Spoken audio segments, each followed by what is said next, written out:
મિત્રો, આજે વાવ થરાદની જનતાએ જબરદસ્ત રંગ રાખ્યો, જે પોતાની એકતા, સંગઠન શક્તિ અને તાકાત સડકો પર બતાવી છે. સેલ્યુટ કરું છું, વંદન કરું છું.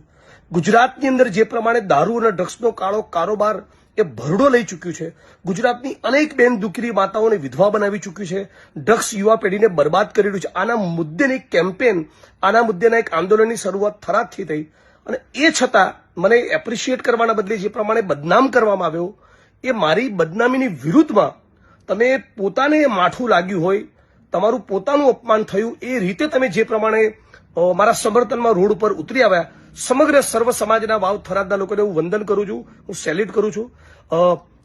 ગેનીબેન ઠાકોર, ગુલાબસિંહભાઈ રાજપૂત અને આખા દલિત સમાજના બધા જ અગ્રણીઓ, સર્વ સમાજના વડીલો, આગેવાનો, ક્ષત્રિય સમાજ, ચૌધરી સમાજ, ઠાકોર સમાજ મોટી સંખ્યામાં બધા જ લોકોએ જે પ્રમાણે સમર્થન કર્યું છે, બધા લોકોને હું દિલથી અભિનંદન પાઠવું છું, ધન્યવાદ કરું છું.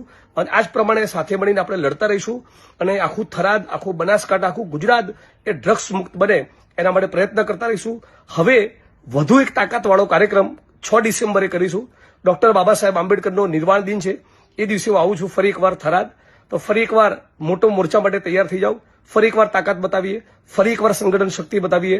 6 ડિસેમ્બરે સાંજે થરાદ.